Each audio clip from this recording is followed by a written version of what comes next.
we have a really heavy-duty panel. And Mandeep, I'm going to go beyond the boundaries of the foreign versus Indian scenario. We can't have people as strong as this on the panel and not challenge them a little bit. So for those who do not know our panelists, a small introduction. Mrs. Mugdha Sinha, Director General Tourism, Government of India. Jyoti Mayal, travel trade professional, skills professional, Vice Chairman of Faith, a strong voice in the industry. KB Kachru, somebody else who doesn't need any introduction.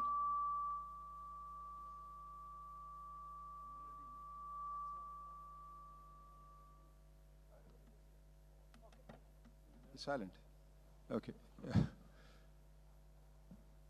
Mr. Kachru is a doyen and don of the industry, has seen many decades of growth and progress, ups and downs in India.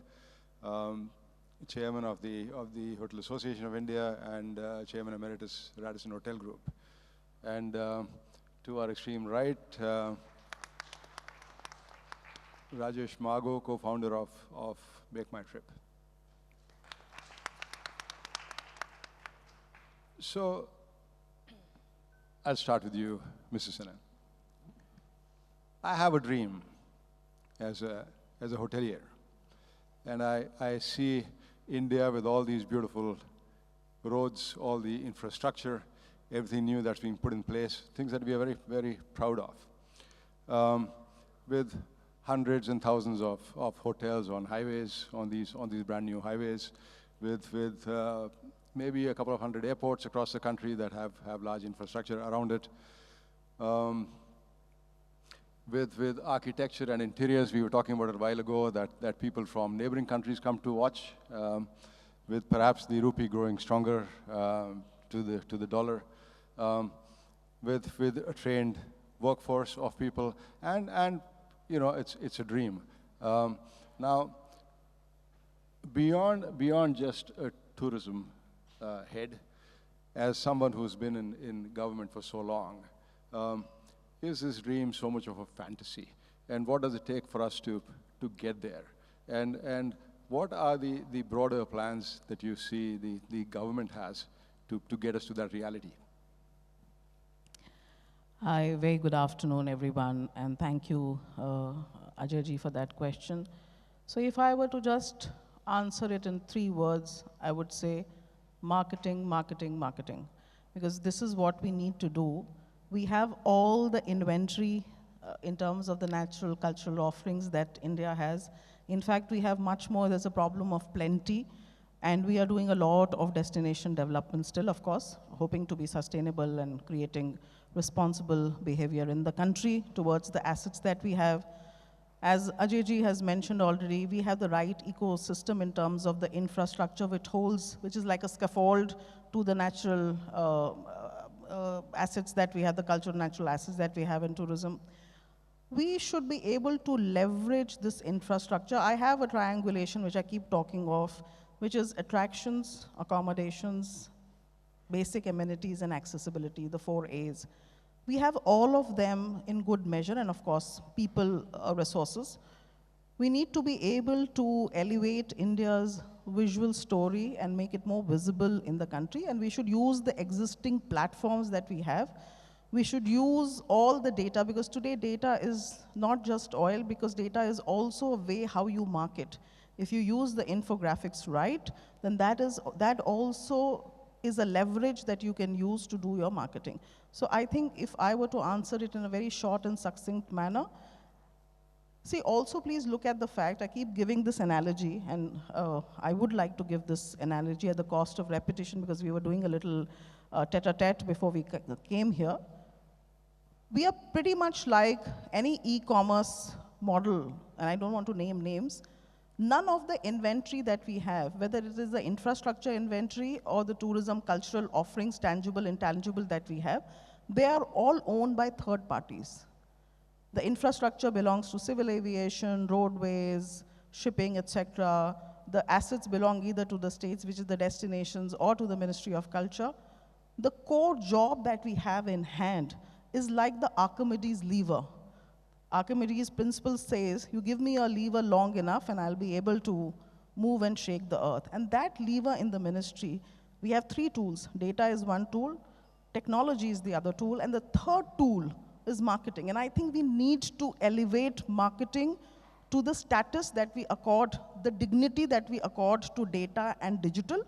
I think the same dignity we need to accord to marketing and ensure that we are able to market the inventory that we have in the country. And when you say market, it comes with the ability to be able to do an investment-driven strategy, which is to be able to take commercial decisions which come with risk and look at the rate of return.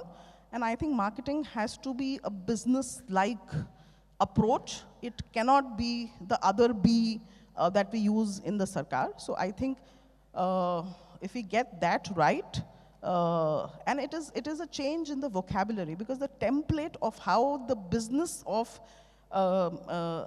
tourism is done is very different from the inventory that it holds. So I think that is my 1-point pitch that I would like to tell. And we need to do a lot of breaking of the silos and connecting of the dot between the public and the private, which basically means that all of us sitting here and all of you sitting there need to come together. Because if I don't have X facilities, can I pillion ride on your facilities and give you a platform? Can we synergize? Can we synergize and see where you have the resources and where I have the resources? And I think if we are able to do that, then I'm sure we'll be able to dream and actually put the dream into practice, because I always believe that there are no dreams which are fantasies. If you can, because truth is stranger than fiction, if that is what is there, then I think we must dream and aspire big. We have the right leadership, we have the right ecosystem, and we just need to pitch it in the right manner. Making a right marketing pitch for the country, I think, is what is really required. And it has to be it has to be done in a strategic manner with the right kind of skill sets which are required to do it. Thank you so much. I think we have a phenomenal opportunity. And the cash flows are going right. The business is good, so we'd be more than happy, and I can talk on behalf of everyone here, to be part of any initiative that you lead. Jyoti, one of the biggest challenges in our business today is people. Not enough people want to work in the hospitality business. It's antisocial, it's tough, it doesn't pay a whole lot. You've been working tirelessly on the Skills Council over the last few years, and you've produced a lot of people for the workforce. Now, our challenge is not enough people, not enough professional integrity compared to what it was 10, 20, 30 years ago, not enough long-term commitment. How do you see that changing? It's a huge job. If we are to project an image of a developed India, we need good people in the right places. And we don't have them at the grassroots. Right. Thank you, Ajay. Thank you for having us here. Good afternoon, everyone. It's such a pleasure to be here. To take that question forward, I would just say a couple of things. Mugdha ji just said that private partnerships are very important. But I would say another thing, that beyond private partnership, our commitment to the partnership is more important. Because that commitment somehow lacks in our industry, and I see that very often. There is no synergy, again repeating her words, to have synergy. We are not connecting the right dots, and that's why the skilling is lagging. We start with tourism, but we forget that we have to skill people. We start skilling people, and we forget that there are jobs to be taken. So the whole synergy of skilling and travel, tourism, and hospitality needs to be combined. The world is changing, and so are the youngsters getting into this business, I think. And we see that change in tourism, we see that change in hospitality, see that change in every aspect of life, and especially post-COVID. So going forward, I think the human values, the human education, the human touch, the human skills, everything is moving. It's moving to a different change. There is no commitment today. There is no loyalty today for the youngsters, and that's the way we are bringing up our children. So I think that says a lot for the part of skilling, and we need to keep indulging and inculcating the right QPs to say that they are actually trained well. And we see that. We've been doing that since last 4 years, since I've been the chairperson for THSC, and also continuing that since another few years, since the president of TAI. But we need to bring those synergies together. And skilling has changed a lot in the format of the soft skills, the artificial intelligence, the role model of the young ones who are coming into it. And what I would say stands out very strong when I visit these colleges and universities where I sit on so many of them, is that why they don't want to get into this industry. And I say this, I'm saying this very loudly because we have the entire hospitality, all the who's who are here. They are not paid well. And I say that very loudly. The internships that come into this country, most of us, I'm not saying everyone, but most of us don't pay them well. So it doesn't incite them and excite them to come into this industry. The timelines for the job commitment and to work are very variant. It starts from a normal 10 to 6 to 10 to 10 to 10 to morning 10, and then they are not appreciated for the same. So I think all those challenges need to be looked into and see how we can bring a very the environment which is very healthy for them to grow. And of course, then I come back to the skilling which needs to be done and done a lot. But before I pass on the mic, I'm going to say one more thing, that we need to skill the entrance of today to seeing the entire world and the way the world is working. Where tourism is concerned, I think we need to skill the right way between countries and between states and between ourselves to say that synergy comes in. I'm also going to say this, Ajay, here, that I think we need these private partnerships to be head-on, because it took me 4 years, sorry to say that, but it took me 4 years between the Ministry of Skill and Ministry of Tourism to sign an MOU to work together. So I think these synergies need to happen more effectively and more strongly to see that what comes out is delivered well, and also that they are inducted well into a healthy, robust industry where they want to be willing to work together to go forward. Of course, there are many more aspects. I'm sure we'll discuss them going forward. Thank you. Thank you. Good. In principle, we need to treat our people better, yeah, or differently. Thank you. KB, this is a question I could well ask the government of India. But you're well versed over the last so many years in the functionings of the government of India. So purely as somebody, and let's for a moment forget we are hoteliers. Let's look at it as Indians, all of us. Country's never been so positive, ever. Not that I know of. The infrastructure has never been as good as this, ever. We have a lot to thank for. And it's compounding, you know, and the impact is showing more and more and more. What would be a better moment to have people from across the globe come and visit your country and go back and talk to 100 people saying, wow, this country now is really coming of age.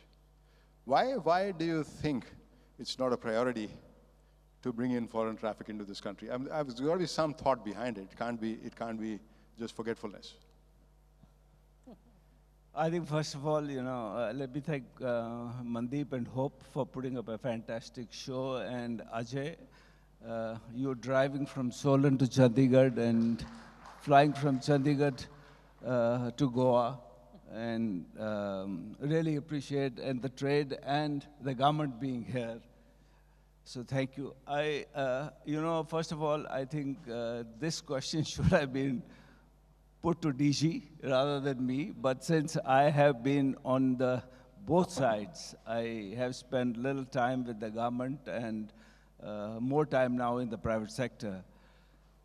I think, first of all, we all need to acknowledge that we need international tourism, and it's important. We were talking in the green room, RDG, if I may be permitted to say, that we need to be forthright in expressing our views as what needs to be done. And industry and the government has to align themselves to what is needed. The tools which have been established, accepted, somebody has to drive them. How to drive them, how to execute them, and how to monitor them. Unfortunately, there's really no accountability at the end of the day. We all want things to happen, but unless there is accountability, I don't think things will move right. DG said marketing, marketing, marketing. Believe me, these are the best words I have heard for a long time. When we at least acknowledging that what do we need? We need to position India, we need foreign exchange, we need people to come in. Unless people come in, I mean, it's really ridiculous, if I may say so. I'm probably using a wrong word in this August gathering. We get 10 million tourists, international tourists. Out of 10 million, I was aghast to find that number 2 is Bangladesh. We welcome them, but look at the rest of the neighborhood. We don't have people. We are, out of 10 million, probably 3 million are from Bangladesh. There are 3 or 4 million from Indians returning home. And actual number of tourists would be between 3 to 4 million. That's the real number. Look at our neighboring countries, what they're doing. We are at the same time exporting 30 million tourists out of India. MICE market and wedding market, if I may say so, is gradually moving out. We are very happy with what has happened domestically. It was needed. It was happening, but it has got a real focus of everybody. It's happening, it's very good. But at the same time, we need to balance it in a manner that we become global. We want to attract people to come to our part of the world. And I think we need to be, specifically answer your question, need to be focused, acknowledge what we have to do. Tools have to be agreed upon, align them, execute them, and monitor them. Ajay, with your permission, just one factual correction, Kachru sir, because I'm the government. If I don't do it, it will not be right. So while you are right that we can do better in terms of numbers with the kind of asset-based, inventory-based, and ecosystem that we have, but the numbers that you mentioned, 3 to 4 million, they might not be right. We are getting about 10 million people who travel on foreign passports. Other than that, we are getting an equal amount of people who are what is called the NRIs and the Indian diaspora. So the figure is not 3 to 4 million. I just thought I'll put that right. And yes, you are right. We have a lot of people come from Bangladesh, but we know what happened this year, and that those numbers may go down this year. But the idea is the people who come to Bangladesh come for medical value tourism, which is also one of the things that we'd like to promote in countries, because they might not be so aspirational in terms of leisure for us. But the numbers are not so bad in terms of what you just mentioned. I just thought as a government official, I have to ensure that I put them in place. Yeah. I really appreciate. I don't wish to argue on this point, but we need to agree on one thing. We need numbers, we need right numbers, and we need to establish India as a high-value market as well. Rajesh, is MakeMyTrip making money? Yeah, we are making Lots? money today. I mean, the numbers are out there, anyone can see it. And tell me your concept or your take on this Indian versus foreign. As somebody who rules the Indian skies and the Indian roads and the Indian hotel business, are you fussed about foreign traffic at all? Are you happy the way it's going? Not at all, actually. It's by the way, a very, very interesting conversation already. It got me thinking on many fronts because, here, different sort of important elements of the ecosystem sitting here and talking about that we all have to synergize better, we all have to, clearly there's a lot that we need to do because the ideas and what you were mentioning earlier, I don't think there's any dearth of opportunity. There are a ton of ideas. And as Madam Sinha was saying, I was already thinking about little bit further, so let's say if we have to market, what's the kind of model that we need to crack? I mean, at the end of the day, somebody will have to execute it, right? Otherwise, we'll just keep talking about it, and I don't think the desired result will happen. And it might be actually a missed opportunity, which will be disaster for the country. And I was just thinking and trying to draw a comparison with, for MakeMyTrip today, we focus a lot more on domestic tourism, lot more international but outbound on the other side, as Mr. Kachru was also pointing out. And I was saying, I was just trying to see what do the other countries do when they are trying to attract tourists for their countries, right?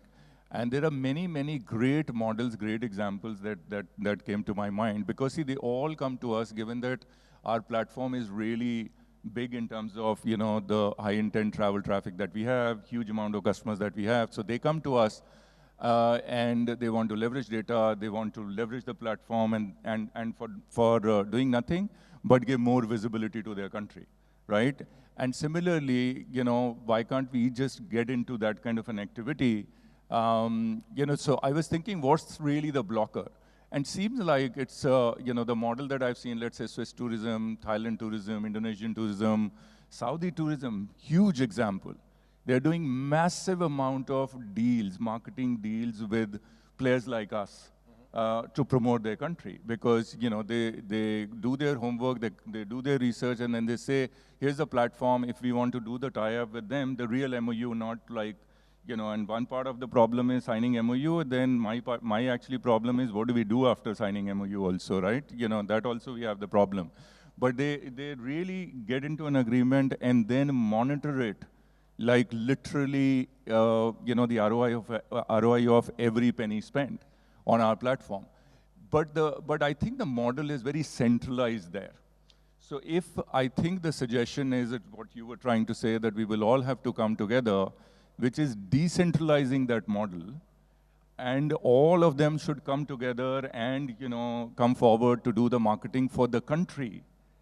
I think we will obviously, it's a food for thought for all of us, but I think it'll take a lot for us to be able to sort of put together some kind of a successful model here, because there are going to be, you know, sort of individual level compulsions, the business compulsions, the priorities, the focus, and therefore, you know, is there a possibility potentially, while there is intent from everyone, every player in the industry, that they can all come together through forums directly, work with the tourism department, figure out some sort of a model together where we all pool in all the efforts, whether it is capital required or investment required or the tools required, but maybe the front end has to be someone who's one, which is, let's say, the tourism department or the government, who takes it forward, right? You know, just as one front end. Because if there are going to be 20 fronts, then I'm not sure we will be able to sort of achieve this. But to answer your question specifically, not at all. I don't think we should get into the mindset of competing or looking at these two segments competing with each other. Not at all. Thanks very much. So I think, yeah. So I think what we're talking about is a body with a lot of autonomy to do what collectively everyone wants to do. So we need to somehow pitch to the powers that be, and hope something really good comes out of it. Jyoti? Yeah, I just wanted to add on to what Rajesh just said. See, we keep telling the government that you are not doing marketing, and that's what comes out very loud from here.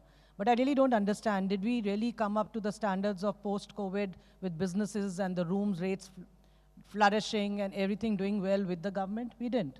So I think it's time for us to stand up for ourselves, invest in our own business and trade, look at better policies and better ways of working from the government. But I think what our Prime Minister says, Atmanirbhar, Banon. So that's what we are, and I think that's the way we should go forward. And coming to Saudi, see, we invest a lot where our own skills are concerned, coming back to skills. Saudi is tying up with us to skill for them. They are trying to understand what the Indians need when they go to Saudi. Same way, we should be understanding the people who are coming into India and understand their culture. Is halal allowed? Do they need a prayer meeting, a place? All those things need to come in. And that is the future of skilling. That is what we need to get into to see that the tourism really progresses in the right format. Because we have to do our part of partnership to say that we can. And then we come to the government and say, how do we really make this easier? So that the ease of travel and ease of skilling comes in to educate the world around. Fantastic. Thank you, Jyoti. Something for all of us, and perhaps for the audience, something small and not so serious, and something which, in my mind, is of more serious nature. One is the cost of visiting monuments, Indian versus non-Indian. Two is IPL in Ahmedabad, Coldplay in Mumbai, the Kumbh Mela. how much is right to charge? And I'm saying this, it's against it's against our business, but how much is right to charge for an airline or for a hotel or for an OTA, 5 times, 10 times, 15 times, 20 times, 50 times, while you're offering the same product? You know, I'm okay on an economy seat paying 6,000-7,000 rupees. If I'm trussed up like a chicken, I can manage for a couple of hours. If I'm paying 40,000-50,000 for exactly the same seat and nothing extra, I feel cheated and robbed. Now, I think that's something where industry is certainly not going to regulate itself. We are more than happy hearing the cash registers ring, but should we do anything about it, or should we just be happy and cheer away when we look at the daily sales reports?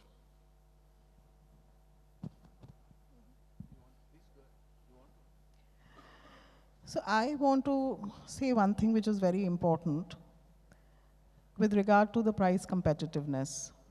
We can't look at price competitiveness only with the concern for money. And I will give you just one example. In the culture sector, there's something called differential pricing. And that differential pricing also comes with differential timing, right? Because there are customers who would want to come at different times. Do you make a weekend cheaper, or do you make a weekend costlier? Do you open it at night with cheaper pricing, or do you open the early morning flights with cheaper? Right? So it is not just price. Where it's price and seasonality, price and occupancy, price and everything. Then there are also business models. Today, let us acknowledge the fact that while we have everything, one thing that is required, because we live in a creative economy today, one idea bouncing off another idea creates an asset for the market, and anything that comes on the market has a transactional value, right? We have to do those smart contracts. We are not doing that in our country. What the different boards are doing today is exactly these incentivization of these smart contracts, which is what we should do. I will give you one example, very small example. I can give you umpteen number of examples. Dubai, when you get a passport stamped at the Dubai airport, they offer you a free SIM, right? That is one.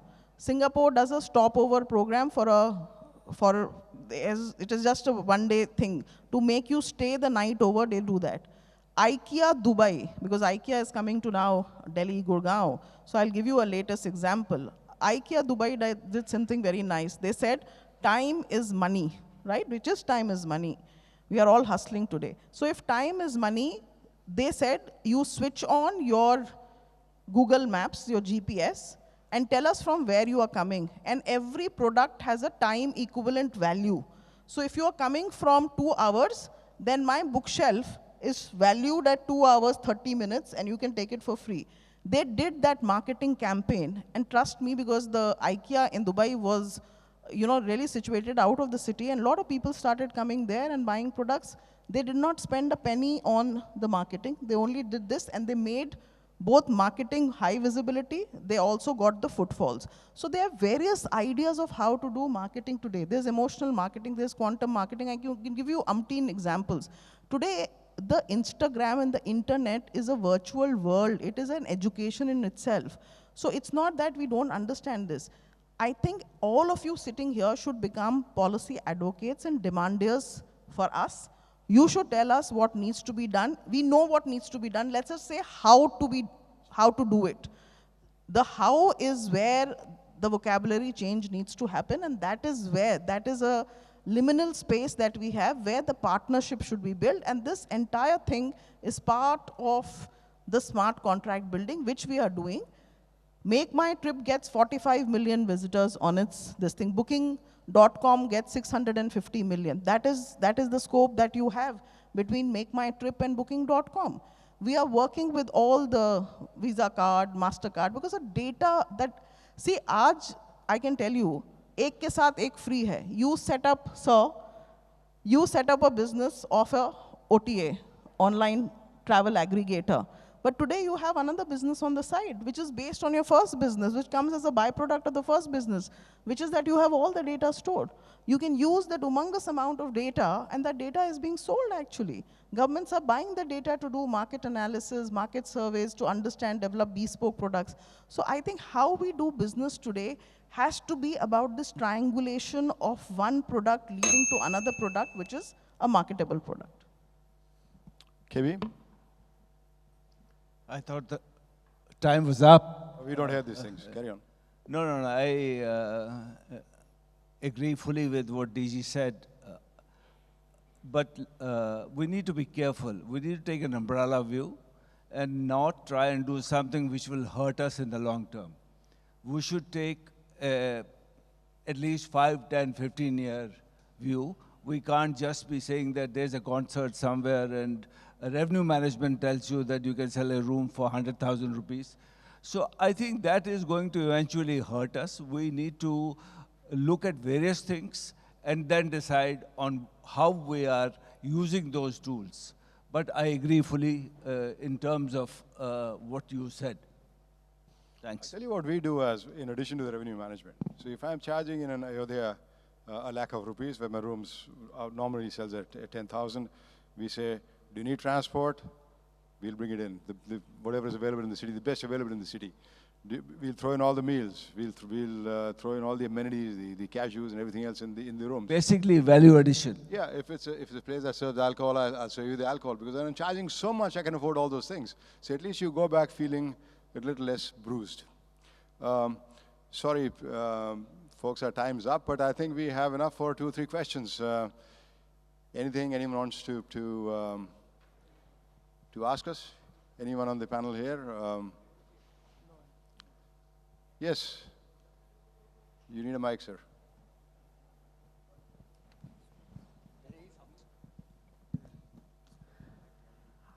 Hi, this question is for Mugdha ji. India is evolving. You've seen Dubai and all have global tourists come. Global tourists stay for the long haul. They get 10 years, golden visas and whatnot. What is India doing to encourage global CEOs, global tourists to come and stay for the long haul, maybe even invest into... Can we have your name and company name, sir? Hi, I'm Subhakar Rao from Champions Beach Lagoons. We're doing these beach lagoon cities in India. Thank you. So thank you very much. I think that's a very good question. Today, the world, you know, how a person interacts with his life, with his job, with his leisure, with machines becomes very, very important for us in the tourism to understand what kind of a product we can offer him. Today, there's this whole concept of digital nomads. People are actually, it was staycations earlier, all emerging from how pandemic changed the thought process of how we need to live our lives, how we need to do our work. So I think we need to increasingly look at, and you know, absolutely right, the long-term perspective. And tourism cannot be very, very long-term because technology is changing, research is changing. Today you are thinking of building airports. Tomorrow there might be a hyperloop that will ease your travel. There'll be something else totally. So I think disruption, we should be ready for disruption at any moment in time. We should see where the research is happening to change that disruption in the market, and we should follow that. Today the disruption has happened in how we work and how we live, and that is why hashtag sleep tourism, slow tourism, tranquil tourism is a trend for 2025. But we can't, based on that trend, start doing tourism, because these trends stay for some time and they vanish because there is also a certain saturation limit, a certain ennui which comes with having experienced this. So we have to be very, very nimble and very fast in terms of the gestation in understanding how the ecosystem around us is changing. So yes, while we must invite corporates, we are working with the Ministry of Home Affairs to have a separate purpose added for corporate travelers when they come for MICE, which is different from business and which is different for conference, which will ease it. We are also looking at bulk invitations for doing wedding in India. So a lot of work is in progress at the back end, like the algorithm which is going on to ease a lot of these things that you have. And yes, we must make India a destination very, very compatible to how the decision makers who are undertaking travel today think like. And the decision makers today are people born between the age of 1983 and 1997, which is the millennials. And as we grow into the 21st century, the zennials will take up that place, the alphas and the betas of the world will take that place, and we have to look at how they work, how they live, how they marry, how they travel, and all this will feed into how we do tourism and what kind of bespoke products we create for them. Thank you, my wonderful panel, Mrs. Sinha, Jyoti, Mr. Kachru, Rajesh, thanks so much.